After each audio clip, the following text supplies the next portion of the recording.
Some of the best opportunities to learn are the moments in which we are perplexed, those moments in which you begin to wonder and question. These moments have happened throughout history and have led to some truly amazing discoveries. Take this story for example.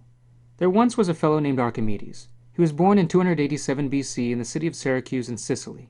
He was a Greek mathematician, physicist, engineer, inventor, and astronomer. One day, Archimedes was summoned by the king of Sicily to investigate if he had been cheated by a goldsmith. The king said he had given a goldsmith the exact amount of gold needed to make a crown. However, when the crown was ready, the king suspected that the goldsmith cheated and slipped some silver into the crown, keeping some of the gold for himself. The king asked Archimedes to solve the problem, but there was a catch. He couldn't do any damage to the crown. One day, while taking his bath, Archimedes noticed that the water level in the bathtub rose and overflowed as he immersed himself into the tub. He suddenly realized that how much water was displaced depended on how much of his body was immersed. This discovery excited him so much that he jumped out of the tub and ran through the streets naked, shouting, "Eureka!" which comes from the ancient Greek meaning, "I've found it!" What did he find? Well, he found a way to solve the king's problem. You see, Archimedes needed to check the crown's density to see if it was the same as the density of pure gold.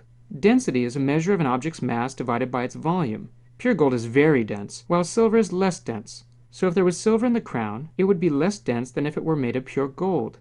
But no matter what it was made of, the crown would be the same shape, which means the same volume. So if Archimedes could measure the mass of the crown first, and then measure its volume, he could find out how dense it was. But it is not easy to measure a crown's volume. It has an irregular shape that's different from a simple box or ball. You can't measure its sides and multiply like you might for other shapes. The solution, Archimedes realized, was to give the crown a bath. By placing it in water and seeing how much water was displaced, he could measure the volume. Then he'd calculate the density of the crown.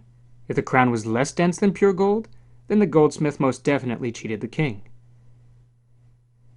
When Archimedes went back to the king and did his test, the story says, he found that the goldsmith had indeed cheated the king and slipped some silver in. These days, using the way an object displaces water to measure volume is called Archimedes' principle. The next time you take a bath, you can see Archimedes' principle in action. And maybe you'll have a genius idea of your own.